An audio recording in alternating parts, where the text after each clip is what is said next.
Hello दोस्तों, welcome to chemistry maths. Chemistry मतलब हम लोग केमिस्ट्री पढ़ने जा रहे हैं और मैथ्स का मतलब यार दोस्त या मित्र। तो फिर से जो है यारी दोस्ती में एक बार हम आ गए हैं और चैप्टर हम लोगों का चल रहा है स्ट्रक्चर ऑफ एटम।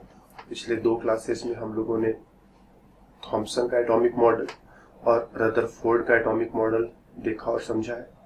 आज की क्लास में हम लोग बातें करेंगे बोर एटॉमिक मॉडल की।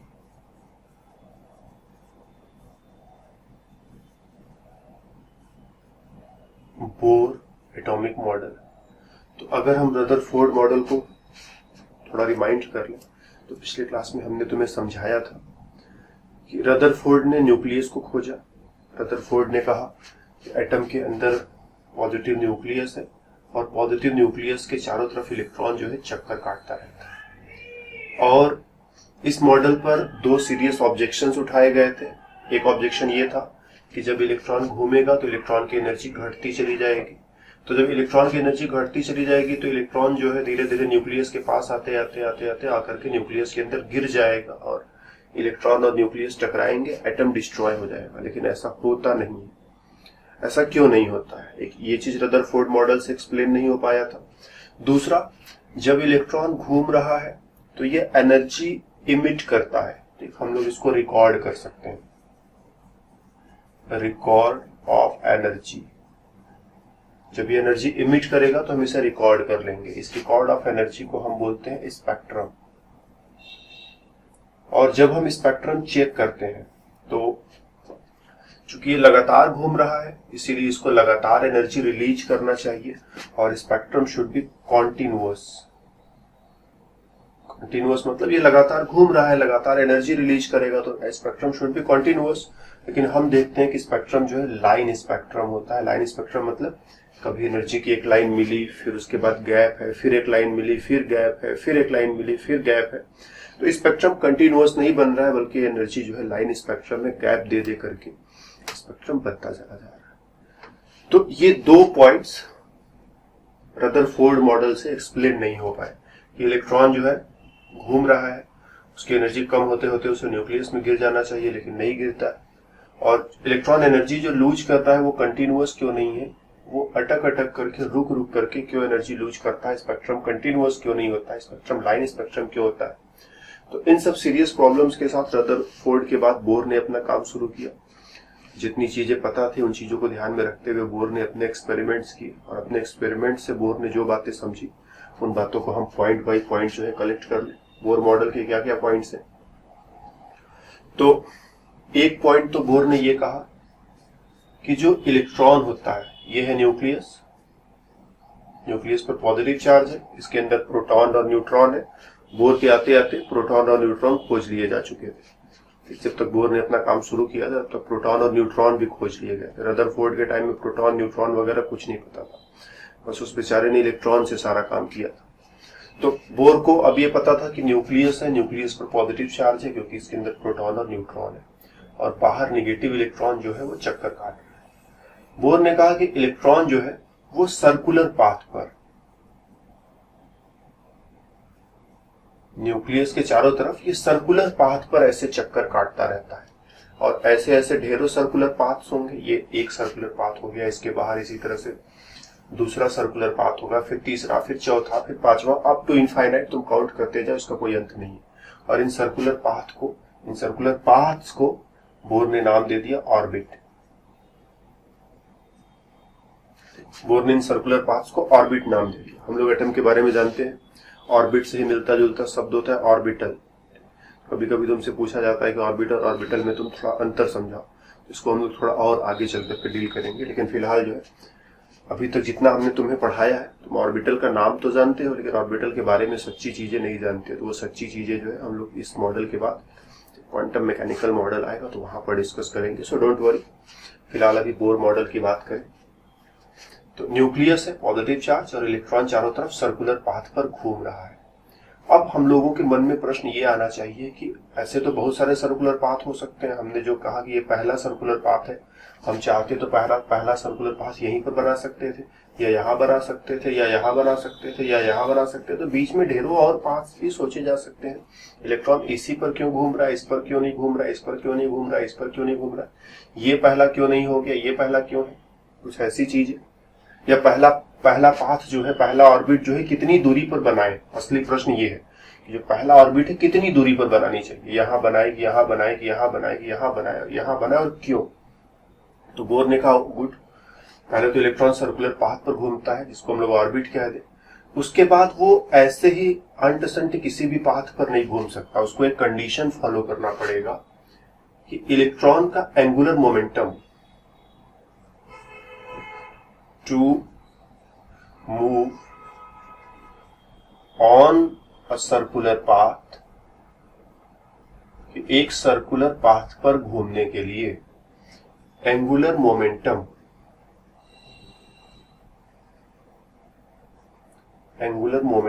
ऑफ द इलेक्ट्रॉन का जो एंगुलर मोमेंटम है must B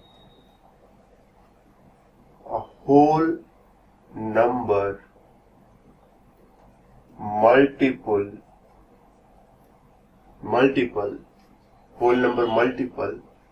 of h upon 2 pi. ये h क्या है, h को हम लोग कहते हैं प्लांक्स कांस्टेंट, और इसका वैल्यू होता है 6.626 इंटू 10⁻⁻34 जूल सेकेंड। तो इसका वैल्यू रख दो, 2 पाई का वैल्यू रख दो, तो h अपॉन 2 पाई का कुछ न्यूमेरिकल वैल्यू आएगा। तो to move on a circular path, angular momentum of electron का जो एंगुलर मोमेंटम है। अब एंगुलर मोमेंटम क्या होता है, इलेक्ट्रॉन की प्रॉपर्टी है, राइट। तो मोमेंटम के बारे में तुम जानते होगे, मास इंटू वेलोसिटी जो है, से कोई चीज, एक पत्थर का टुकड़ा है, तुमने इसको फेंक दिया, अभी पत्थर का टुकड़ा जो है v वेलोसिटी से आगे बढ़ रहा है और इसका मास m है, तो m इंटू वी को तुम बोलते हो मोमेंटम। इसी तरह से कोई पत्थर का टुकड़ा जो सर्कुलर पाथ पर चल रहा है, ठीक, मान लो एक रस्सी तुमने यहाँ बांध दिया और बांध करके हाथ में ऐसे ऐसे घुमा रहे हो, तो वो सर्कुलर पाथ पर घूम रहा है। तो इसका एक एंगुलर वेलोसिटी होता है जिसको हम लोग ओमेगा से दिखा देते हैं most of the time, m into omega. इसको हम लोग angular momentum, mass into velocity momentum बोलते हैं, और मास इंटू एंगुलर वेलोसिटी इसको कहते हैं। एक सेकंड में कितना एंगल घूम जाएगा, ये क्या होता है, एक सेकंड में कितनी दूरी चलेगा, और ये होता है कि एक सेकंड में कितने एंगल से घूमेगा। एक सेकंड में कितनी दूरी चलेगा, वेलोसिटी है, एक सेकंड में कितना एंगल घूमेगा, एंगुलर वेलोसिटी है, m इंटू ओमेगा। इसको हम बोलते हैं एंगुलर मोमेंटम।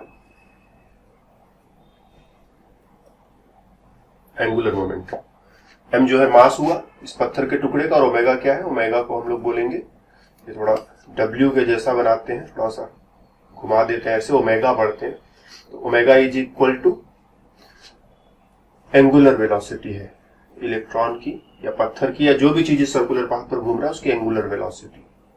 और एंगुलर वेलोसिटी मतलब क्या, एक सेकंड में कितना डिग्री या कितना एंगल से घूम जाएगा, कुछ ऐसा चीज।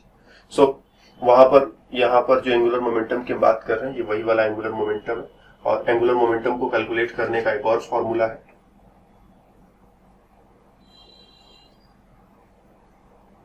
एंगुलर मोमेंटम जो है m into v into r, क्योंकि v इंटू आर जो है ओमेगा होता है, वेलोसिटी इंटू रेडियस। जैसे इलेक्ट्रॉन अपना इस पाथ पर घूम रहा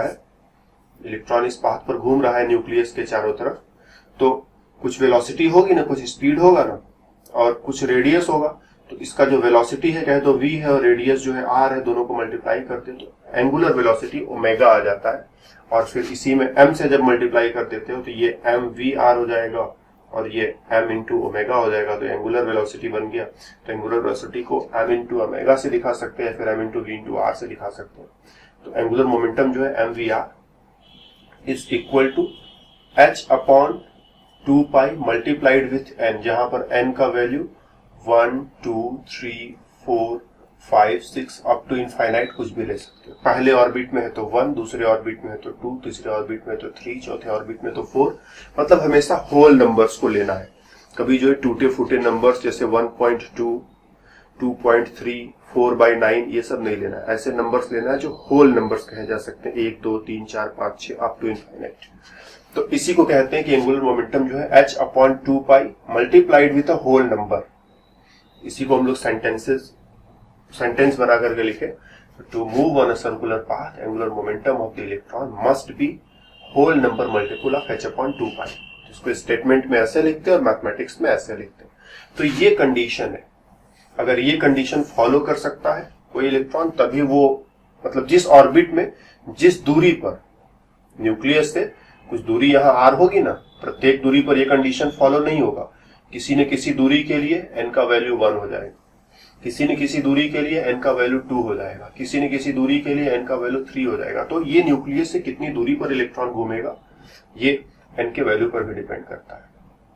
तो इलेक्ट्रॉन जो है हर जगह नहीं घूम सकता, किसी भी एंटीसेंट रास्ते पर घूमने को बोलोगे तो नहीं घूमेगा, सिर्फ उन्हीं रास्तों पर घूमेगा जहां पर ये कंडीशन फॉलो होगा, और उन्हीं रास्तों को हम कहेंगे कि ये ऑर्बिट है जहां पर इलेक्ट्रॉन घूम रहा है। MVR = NH/2π। तो ये दो सबसे इंपॉर्टेंट पॉइंट्स है बोर मॉडल के, बाकी तो सब इसी से बनते चले जाएंगे। यही दो मेन पॉइंट्स। पहला पॉइंट, इलेक्ट्रॉन सर्कुलर ऑर्बिट पर घूमेगा, और दूसरा पॉइंट कि ऐसे ही किसी भी अनटिसेंट पार्टिकल पर तुम इलेक्ट्रॉन को घूमने के लिए नहीं कह सकते हो। इलेक्ट्रॉन उसी पाथ पर, उसी ऑर्बिट में चक्कर काटेगा जहां पर MVR = NH/2π फॉलो होगा। तो जब ऑर्बिट पहला होगा तो n की जगह 1, ऑर्बिट दूसरा होगा तो n की जगह 2, ऑर्बिट तीसरा होगा तो n की जगह 3, और अगर हम लोग चाहें तो n को प्रिंसिपल क्वांटम नंबर भी कह सकते हैं, राइट। h प्लैंक्स कांस्टेंट है, m मास है इलेक्ट्रॉन का, v वेलोसिटी है, r जो है ऑर्बिट का रेडियस है। तो यहां से जो है एक कॉन्सेप्ट आया क्वांटाइजेशन का कॉन्सेप्ट। ये क्वांटाइजेशन क्या होता है? जैसे आजकल इस समय प्रेजेंट में बाजार में तुम जाओ तो जो सबसे छोटा पैसा वो तुम किसी के साथ लेन देन कर सकते हो वो है 1 रुपए। 1 रुपए से कम किसी को लेना देना चाहो तो वो सिक्के बाजार में चल नहीं रहे। तो तुम किसी से कहो कि मेरे को 1 रुपए 50 पैसे दो, तो वो दे ही नहीं सकता। 50 पैसे का सिक्का कहीं चलता ही नहीं है। तो 1 रुपए का सिक्का चलता है मिनिमम। तो हम किसी को 1 रुपए दे सकते हैं, 2 रुपए दे सकते हैं, 3 रुपए, 4 रुपए, 5 रुपए, 6 रुपए, 7 रुपए ऐसे दे सकते हैं। हम चाहे कि 1 रुपए 50 पैसे दे दें तो ये पॉसिबल नहीं है। तो जो पैसे का लेन देन हो रहा है वो 1 रुपए के होल नंबर मल्टीपल में हो रहा है। हम 1 रुपए दे सकते हैं, 1 रुपए ले सकते हैं, 2 रुपए दे सकते हैं, 2 रुपए ले सकते हैं, लेकिन 1.5 रुपए मतलब 1 रुपए 50 पैसे का लेन देन नहीं कर पा रहे। तो वैल्यूज जो है जंप कर रही है। 1 रुपए और 2 रुपए के बीच में भी बहुत सारे वैल्यूज होंगे। हम कह दें 1 रुपए 10 पैसे, 1 रुपए 20 पैसे, ये सब वैल्यूज भी तो बीच में आएंगे ना। लेकिन ये वैल्यूज एक्सेप्टेबल नहीं है, सीधे यहां से यहां जंप कर रहे हैं। फिर इसी तरह से 2 रुपए के बाद अगला जो वैल्यू आएगा 3 रुपए। बीच में और भी बहुत सारे वैल्यूज होंगे, जैसे 2 रुपए 20 पैसे, 2 रुपए 25 पैसे, 2 रुपए 50 पैसे, वो सब बाजार में नहीं चलेंगे। तो अब मेरे को यहाँ जंप करना है। कोई चीज मेरे को बाजार से खरीदना है तो 1 रुपए का खरीदने का प्लान बना सकते हैं, 2 रुपए का बना सकते हैं, 3 रुपए का बना सकते हैं। बीच के वैल्यूज को छोड़ना पड़ेगा। इसी को बोलते हैं क्वांटाइजेशन। ये किसी चीज का वैल्यू जो है कंटिन्यूअस नहीं बढ़ रहा है। किसी चीज का वैल्यू कंटिन्यूअस नहीं बढ़ रहा है, एक पॉइंट से अचानक दूसरे पॉइंट पर जंप करेगा, और बीच के वैल्यूज पॉसिबल नहीं है। किसी भी चीज का वैल्यू एक पॉइंट से दूसरे पॉइंट पर जंप कर रहा है, बीच के वैल्यूज मेरे को छोड़ने पड़ेंगे, वो पॉसिबल ही नहीं है किसी वजह से। वजह क्या है वो देखा जाएगा, किसी वजह से बीच के वैल्यूज पॉसिबल नहीं है। तो इसको बोलते हैं क्वांटाइजेशन। तो इलेक्ट्रॉन का जो एंगुलर मोमेंटम है MVR, ये MVR जो है वो 1h/2π हो सकता है, या फिर MVR का जो वैल्यू है 2h/2π हो सकता है। MVR का जो वैल्यू है 3h/2π हो सकता है। MVR का वैल्यू 4h/2π हो सकता है। लेकिन हम कह दें कि MVR का जो वैल्यू है वो 4.3h/2π हो जाए तो ये नहीं हो पाएगा। तो ये क्वांटाइजेशन है कि वैल्यू इस तरह से बढ़ रही है, तो बीच के वैल्यूज को मेरे को छोड़ने पड़ रहे हैं। इन दोनों के बीच में और भी बहुत सारे वैल्यूज होंगे, लेकिन वो वैल्यूज मेरे को छोड़ने पड़ेंगे। तो इलेक्ट्रॉन की जो प्रॉपर्टीज है, इलेक्ट्रॉन की बहुत सारी प्रॉपर्टीज है। ये प्रॉपर्टीज क्वांटाइज्ड चल रही है, मतलब एक वैल्यू के बाद दूसरा वैल्यू कुछ गैप के बाद आएगा, दूसरे के बाद तीसरा वैल्यू कुछ और गैप के बाद आएगा, चौथा वैल्यू थोड़े और गैप के बाद आएगा, दो वैल्यूज के बीच में एक खास गैप रहता है, तो हम बोलते हैं क्वांटाइज्ड वैल्यूज, और इस कॉन्सेप्ट को क्वांटाइजेशन कहते हैं।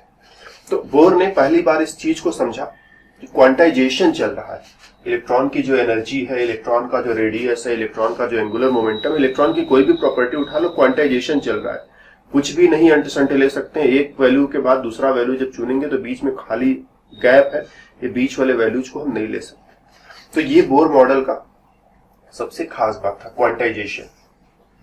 तो अब जैसे हम लोग हाइड्रोजन एटम को ले लें या किसी भी एटम को ले लें, चलो हम लोग हाइड्रोजन एटम को ले लेते हैं।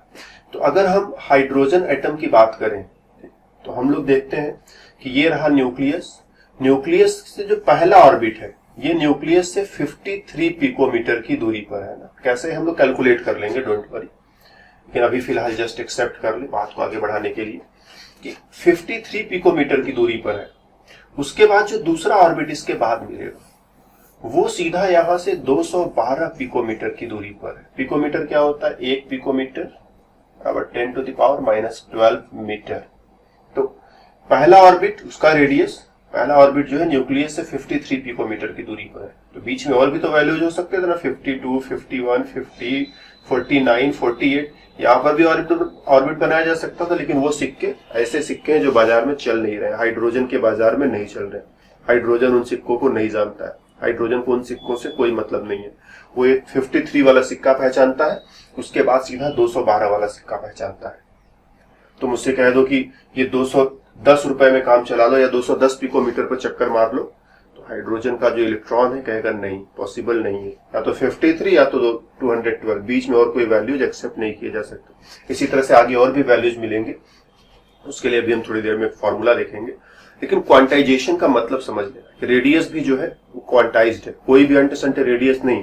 पहला रेडियस हाइड्रोजन के इलेक्ट्रॉन के घूमने के लिए ऑर्बिट का जो पहला रेडियस है 53, दूसरा 212 पिकोमीटर। ये कहां से आया, इसका फॉर्मूला देखेंगे हम लोग अभी। तो ये जो हमारा mvr = NH/2π लिखा था, ये कुछ और नहीं है, क्वांटाइजेशन का ही फॉर्मूला है। क्वांटाइजेशन को दिखाने के लिए फॉर्मूला है कि n का वैल्यू तुम कुछ भी नहीं चूज कर सकते हो, n का वैल्यू 1, 2, 3, 4 चूज करोगे, बीच के वैल्यूज नहीं ले सकते हो, यही मतलब है क्वांटाइजेशन का। तो अब यदि हम इलेक्ट्रॉन के एनर्जी की बात करें, एनर्जी, तीसरा पॉइंट बोर मॉडल का, कि ये रहा न्यूक्लियस, पॉजिटिव चार्ज वाला न्यूक्लियस, निगेटिव चार्ज वाला इलेक्ट्रॉन, इसके चारों तरफ इलेक्ट्रॉन घूम रहा है। तो जब तक इलेक्ट्रॉन अपने ऑर्बिट में घूम रहा है, ध्यान देना, जब तक अपने ऑर्बिट में घूम रहा है तब तक इसकी एनर्जी में कोई लॉस नहीं होगा, नो लॉस ऑफ एनर्जी,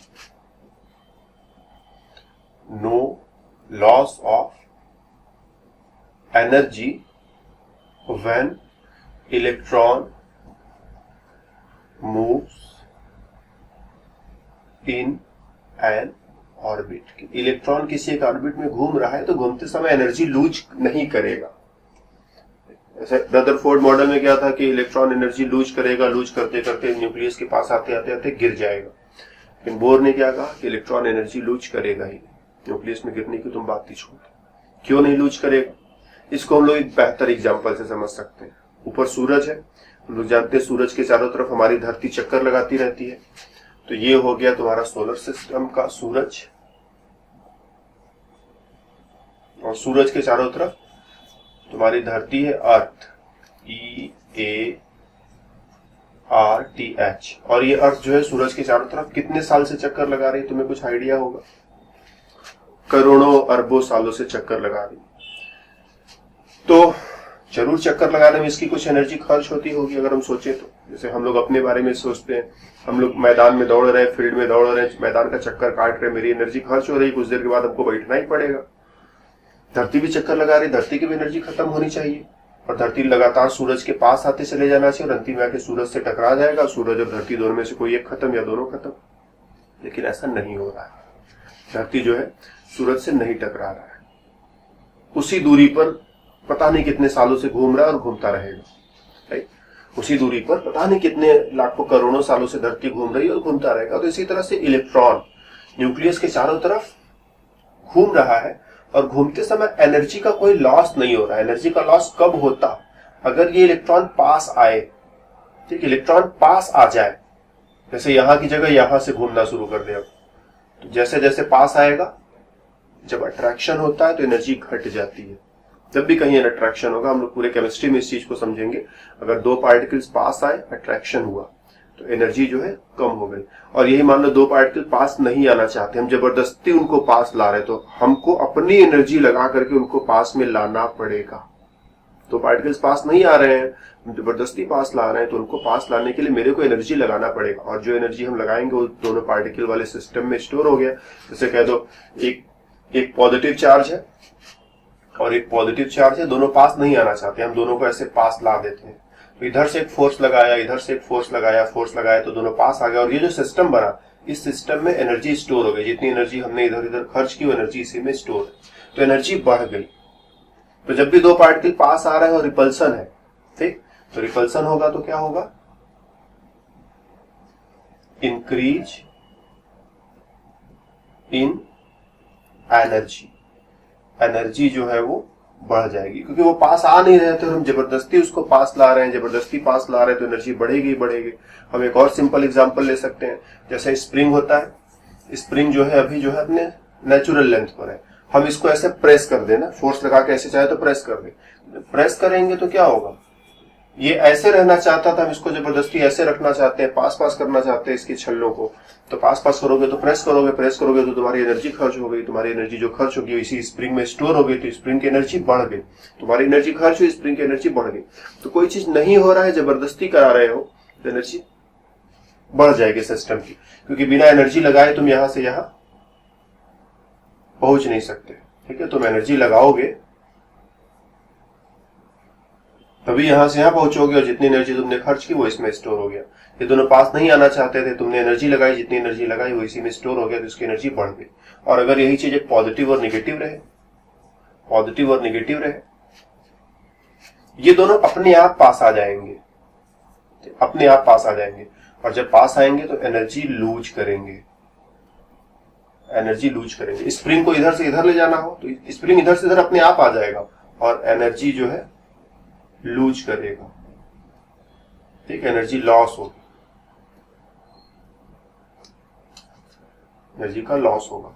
तो इस वे में मेरे को समझना है कि जब इलेक्ट्रॉन यहां घूम रहा था तो कुछ एनर्जी रही होगी। अब पास आ गया, थोड़ा पास से घूमेगा, तो पास आने का मतलब अट्रैक्शन बढ़ा तो एनर्जी लूज करना पड़ेगा। लेकिन अगर इलेक्ट्रॉन कहे तो पहले ऑर्बिट में है, ठीक, फर्स्ट ऑर्बिट में है, तो क्या ये और पास आ सकता है? ये 53 पिकोमीटर पर तो घूम ही रहा है, और पास आना अलाउड नहीं है, किसी वजह से नहीं अलाउड है। क्यों नहीं अलाउड है हम लोग धीरे धीरे समझ जाएंगे। लेकिन इलेक्ट्रॉन और पास आ ही नहीं सकता, इसके पास आ ही नहीं सकता। वो क्वांटाइजेशन वाला कॉन्सेप्ट है, उसको रोक देगा कि भाई तुम इससे और ज्यादा पास नहीं आ सकते। तुम 53 पिकोमीटर पर तुम्हें घूमना है तो तुम घूम सकते हो, 52 करना चाहो पॉसिबल नहीं है। तो ये चीज पॉसिबल नहीं है। तो इलेक्ट्रॉन जब तक अपने किसी ऑर्बिट में घूम रहा है, उसकी एनर्जी जो है वो एनर्जी में लॉस नहीं होगा। तो इलेक्ट्रॉन बिना एनर्जी का लॉस किए हुए घूमता रहता है, एनर्जी खर्च नहीं होती है। इसीलिए ऐसे ऑर्बिट्स को हम एक वर्ड देते हैं, स्टेशनरी ऑर्बिट्स। स्टेशनरी मतलब जब कोई चीज फिक्स रहे, तो एनर्जी फिक्स है, इसीलिए स्टेशनरी ऑर्बिट कहते हैं। और अब हम ऐसा करें, हम इन चीजों को थोड़ा साइड में कर देते हैं ताकि हम लोगों का फ्लो जो है बना रहे।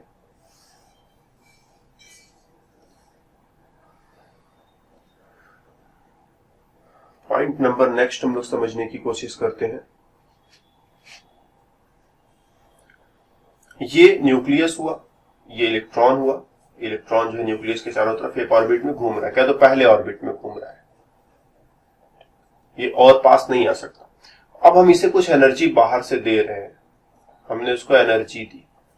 इलेक्ट्रॉन एनर्जी लेकर के अपर ऑर्बिट, हायर ऑर्बिट में जंप कर जाएगा, क्या तो ये सेकेंड ऑर्बिट है। तो इलेक्ट्रॉन को जब हमने एनर्जी दी, अगर सही एनर्जी दी तो इलेक्ट्रॉन एनर्जी को लेगा और लेकर के ऊपर वाले ऑर्बिट में यहां पर आकर के जंप कर जाएगा और यहां से चक्कर काटना शुरू कर देगा।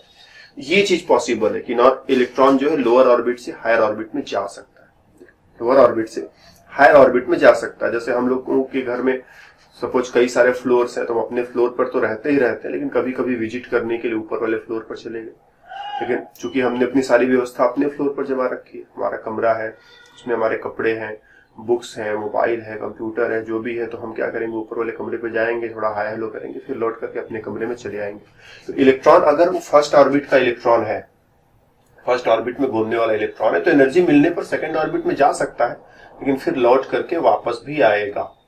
जब वापस आएगा तो जो एनर्जी उसने लिया था वो एनर्जी क्या करेगा, वापस करेगा। तो ये एनर्जी एब्जॉर्ब्ड और ये एनर्जी इमिटेड। इमिटेड मतलब बाहर निकाला। तो यहां एनर्जी को एब्जॉर्ब किया, यहां एनर्जी को इमिट किया, एनर्जी को एब्जॉर्ब किया तो ऊपर चढ़ गया, और जब नीचे उतरा तो एनर्जी को इमिट कर दिया। तो तुरंत ही, बहुत ज्यादा देर नहीं, नियरली 10⁻⁸ सेकेंड्स का टाइम लेता है। इलेक्ट्रॉन ऊपर गया और फिर वापस नीचे लौट आया।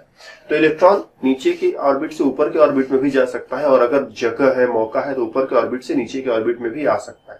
राइट, आना जाना, एक ऑर्बिट से दूसरी ऑर्बिट में आना जाना अलाउड है। जब तक किसी एक पर्टिकुलर ऑर्बिट में घूम रहा है तब तक एनर्जी का कोई लॉस नहीं हो रहा है। ऊपर वाला पॉइंट, उससे इसको कंपेयर करने में गड़बड़ मत कर देना कि जब तक किसी एक ऑर्बिट में चक्कर मार रहा है, अपनी जगह पे चक्कर मार रहा है, तब तक एनर्जी का लॉस नहीं होगा। लेकिन अगर ऑर्बिट बदलना चाहे, ठीक, तो नीचे के ऑर्बिट से ऊपर के ऑर्बिट में भी जा सकता है, ऊपर के ऑर्बिट से नीचे के ऑर्बिट में भी आ सकता है। जब नीचे से ऊपर जाएगा तो एनर्जी खाएगा, एनर्जी एब्जॉर्ब करेगा, और जब ऊपर से नीचे वापस आएगा तो जो एनर्जी उसने लिया था वो एनर्जी लौटा देगा, एनर्जी को इमिट कर देगा। तो ये कुछ पॉइंट्स है बोर मॉडल के, जिसके बेसिस पर जो है हम लोग आगे सारी बातें और भी करेंगे, आगे भी और बातें करेंगे। क्या क्या पॉइंट्स, एक बार हम उनको फटाफट कलेक्ट कर लें। तो पहला पॉइंट हमने कहा कि इलेक्ट्रॉन जो है, कहां चला गया भाई, ये इलेक्ट्रॉन जो है सर्कुलर पाथ पर घूमता है, जिसको ऑर्बिट कहते हैं। दूसरा पॉइंट हमने बताया कि सर्कुलर पाथ पर घूमने के लिए जरूरी है कि उसका जो एंगुलर मोमेंटम है वो होल नंबर मल्टीपल h/2π का होना चाहिए, जिसको मैथमेटिकली हम लोग mvr = nh/2π भी लिखते हैं। फिर तीसरा पॉइंट हमने कहा, अच्छा यहीं पर हमने क्वांटाइजेशन के बारे में भी बताया कि इलेक्ट्रॉन की प्रॉपर्टीज क्वांटाइज्ड होती हैं। जैसे रेडियस, पहला रेडियस हाइड्रोजन एटम के इलेक्ट्रॉन के लिए 53 पिकोमीटर पर ऑर्बिट का रेडियस मिलेगा, दूसरा 212 पिकोमीटर पर मिलेगा, इसके बीच में कुछ और नहीं मिलेगा। इसके आगे जाएंगे तो कहीं कोई तीसरा वैल्यू भी होगा। फिर हमने कहा कि इलेक्ट्रॉन जब तक किसी ऑर्बिट में घूमता है, नो लॉस ऑफ एनर्जी, अपने ऑर्बिट में घूमते समय एनर्जी का कोई लॉस नहीं करता, इसीलिए ऑर्बिट्स को स्टेशनरी ऑर्बिट्स कहते हैं। और फिर चौथा पॉइंट हमने कहा कि इलेक्ट्रॉन अपने ऑर्बिट से ऊपर के ऑर्बिट में जा सकता है या ऊपर के ऑर्बिट से नीचे के ऑर्बिट में आ सकता है, और ऐसे में नीचे से ऊपर जाने के लिए एनर्जी एब्जॉर्ब करेगा और ऊपर से नीचे आने के लिए एनर्जी को इमिट करेगा। तो इस वे में जो है बोर मॉडल जो है काम करता है। और जो दो परेशानियां थी रदरफोर्ड मॉडल की, एक परेशानी क्या थी कि इलेक्ट्रॉन जाकर के न्यूक्लियस में गिर जाएगा, तो अब इलेक्ट्रॉन जब तक अपने ऑर्बिट में घूम रहा है तब तक तो एनर्जी लूज करेगा ही नहीं, तो न्यूक्लियस में क्यों गिरेगा, हमारी धरती कभी जाके सूरज से नहीं टकराने वाली है। तो इसी तरह से इलेक्ट्रॉन भी न्यूक्लियस में कभी नहीं गिरने वाला है। सो इलेक्ट्रॉन न्यूक्लियस में नहीं गिरेगा क्योंकि क्वांटाइजेशन है। ध्यान देना, क्वांटाइजेशन, हम इस पहले ऑर्बिट में है तो उससे नीचे उतरने के लिए कुछ जगह ही नहीं, नीचे उतरना पॉसिबल ही नहीं है। इलेक्ट्रॉन क्वांटाइज्ड चलता है, ठीक, इलेक्ट्रॉन जो है क्वांटाइज्ड चलता है। इलेक्ट्रॉन क्वांटाइजेशन की वजह से पहले ऑर्बिट से नीचे उतर करके न्यूक्लियस में कभी नहीं गिर सकता। दूसरा था कि इलेक्ट्रॉन एनर्जी इमिट करता है, हम लोग उसका स्पेक्ट्रम रिकॉर्ड करते हैं तो एनर्जी इमिट करता है। तो एनर्जी इमिट करता है तो लगातार क्यों नहीं इमिट करता है, रुक रुक करके क्यों इमिट करता है, स्पेक्ट्रम कंटिन्यूअस क्यों नहीं, स्पेक्ट्रम अटक अटक करके क्यों बनता है। तो रदरफोर्ड मॉडल में यह माना जा रहा था कि इलेक्ट्रॉन घूम रहा है और घूमते घूमते एनर्जी इमिट कर रहा है, लेकिन वो बात तो है ही नहीं, इलेक्ट्रॉन घूमते घूमते एनर्जी नहीं इमिट कर रहा। ध्यान देना, रदरफोर्ड मॉडल कहता था, रदरफोर्ड मॉडल पर ऑब्जेक्शन था कि इलेक्ट्रॉन घूम रहा है और घूमते घूमते एनर्जी लूज कर रहा है, लूज करते करते जाके न्यूक्लियस में गिर जा रहा है। इलेक्ट्रॉन वैसा कोई एनर्जी लूज नहीं कर रहा है। हाँ, इलेक्ट्रॉन अगर लोअर ऑर्बिट से हायर ऑर्बिट में चला गया है तो हायर से लोअर में आते समय एनर्जी इमिट कर रहा है। ऐसा नहीं कि बस इलेक्ट्रॉन घूम रहा है तो एनर्जी लूज कर रहा है। रदरफोर्ड मॉडल में यह माना गया था, प्रश्न ये उठा था कि इलेक्ट्रॉन घूम रहा है, लगातार घूम रहा है, लगातार एनर्जी लूज कर रहा है, तो स्पेक्ट्रम कंटिन्यूअस क्यों नहीं है। लेकिन वो प्रश्न भी गलत है। प्रश्न का उत्तर क्या देना, वो प्रश्न ही सही तरह से नहीं समझा गया। तो उस समय उतना खोज ही नहीं हुआ था कि प्रश्न सही तरह से उठाया जा सके। तो जितनी खोज हुई थी उसके बेसिस पर वो प्रश्न बना दिया गया कि इलेक्ट्रॉन घूम रहा है तो एनर्जी लगातार लूज करेगा। लेकिन सच्चाई क्या है कि इलेक्ट्रॉन तो एनर्जी लूज कर ही नहीं रहा है। तो स्पेक्ट्रम इसलिए नहीं बन रहा है कि इलेक्ट्रॉन एनर्जी लगातार लूज कर रहा है, स्पेक्ट्रम इसलिए बन रहा है, एनर्जी का लेन देन हो रहा है क्योंकि इलेक्ट्रॉन लोअर ऑर्बिट से अपर ऑर्बिट में और अपर ऑर्बिट से लोअर ऑर्बिट में आ सकता है। और इसमें जो एनर्जी इमिट होगी वो तो कभी कभी होगी ना, जब इलेक्ट्रॉन आएगा जाएगा, तो जैसे हम अपने फ्लोर से ऊपर वाले फ्लोर पर गए तब ना एनर्जी का कुछ लेन देन करेंगे, अपने फ्लोर पर बैठे तो क्यों एनर्जी का लेन देन करेंगे। तो इलेक्ट्रॉन तो अपने फ्लोर में अपने ऑर्बिट में चक्कर मारेगा, कभी कभी जो है वो अपर ऑर्बिट और लोअर ऑर्बिट में आना जाना करेगा, तब एनर्जी का लेन देन होगा। और इसीलिए स्पेक्ट्रम में जो लाइंस मिलेंगी लगातार तुम्हें नहीं मिलेंगी, कभी मिलेंगी कभी नहीं मिलेंगी, कभी मिलेंगी कभी नहीं मिलेंगी। जब इलेक्ट्रॉन आएगा जाएगा तो एनर्जी का लेन देन होगा, नहीं तो लेन देन नहीं होगा। तो इस तरह से बोर मॉडल के इन पॉइंट्स की मदद से रदरफोर्ड मॉडल में जो परेशानियां थी उन परेशानियों को दूर कर दिया गया।